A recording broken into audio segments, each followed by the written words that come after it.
Škraba. Prvo, a si gledal mogoče epizodo, ki sva imela jaz pa Jani za Lešom? Sem. Ok, tukaj je bilo, v bistvu ni bilo niti vprašanja, ampak Škraba mora nujno pokomentirati metodo AEQ. Ja. A sem prav rekel AEQ? Ja, cool. Ok. Poznam metodo, sem jo poznal že prej, preden je ta podcast prišel. Mislim, da mi je prvič to omenil, da si mi ti, Jani, to prvič omenil. Pa sem pa malo raziskal. Pa tudi bil sem na eni delavnici te IQ metode.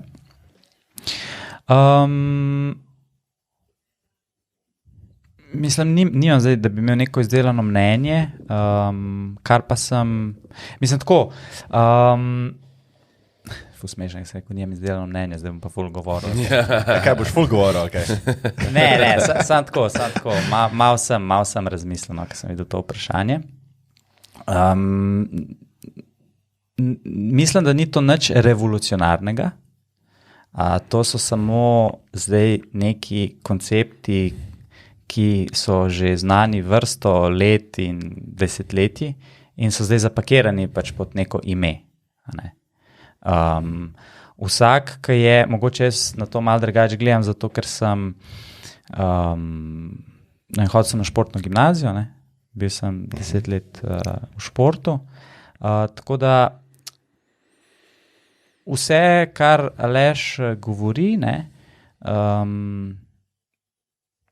vse, kar se tiče prav, kako on pristopa k temu, da ti začneš reševati neke svoje težave, ki jih imaš fizično, ne?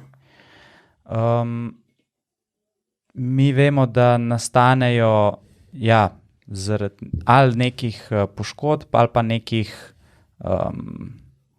nekega načina življenja, ki ga imaš ti. Ne? Ker če gremo tako čisto iz osnova, ne? Človeško telo ima pet teh osnovnih sposobnosti. Ne? Moč, hitrost, vzdržljivost, gibljivost pa eksplozivnost. In kar tudi te vaje delajo, ki jih ti izvajaš, ali pa ne, tako bom rekel, vseh teh 5 lastnosti, če ti zanemarjaš eno od teh, pač bo prišlo z leti, bo prišlo pač do nekih težav, ki jih boš ti imel. A veš, to, da ti sediš veliko časa, že to pripelje do ene težave. Ne? Ful mi je bilo zanimivo, ker sta imela res dolg pogovor, pa ni nikoli omenil tega refleksa zelene pa rdeče luči. To malo pozabim, ampak to ni bilo omenjen. To recimo je ful, to ful vpliva, kako pač ti greš v life, kako v bistvu se odpiraš ali pa zapiraš v situacijah. In to ti potem pušča ti neke posledice in ni nujno, da si ti sploh imel kdaj kakšno travmo. A veš, ker tukaj je bilo veliko govora pač o teh, pač o nekih travmah in da se to pol nekje shrani v telesu. To je meni tako malo, ok, v redu. Velika večina težav, ki jih ti imaš, so čisti iz načina življenja, ki ga imamo danes. In vsi treningi, ki jih ti počneš, bi jih mogel početi zato, da bi teh osnovnih 5 telesnih lastnosti, sposobnosti, da bi nekako uravnovešeno razvil. Ti imaš pa danes neke te programe športne, veš, v fitnessu se veliko dela na moči, v crossfitu se veliko dela na eksplozivnosti. Pa imaš neke, joge, ki se dela samo na gibljivosti. Vemo pa, da človeško telo, če ni mobilno, če ni pač, tudi če ne delaš na vzdržljivosti, da srčne mišice ne spodbujaš, ali pa da imaš neko konstantno gibanje, začne pač telo se odzivati po svoje in se začne prilagajati temu, kar se dogaja v okolju in tvojemu stresu se začne prilagajati. In ja, pač IQ metoda je pa pol nekaj, kar začne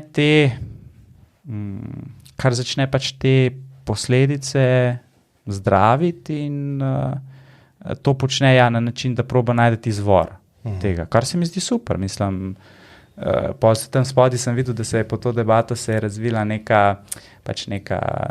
pogovor je bil, ko si je folk pisal to spet, ne, medicina, znanstvena, je to znanstvena metoda ali ni. Mislim, razlika je to, da Aleš si tam res vzame čas za nekoga, ne?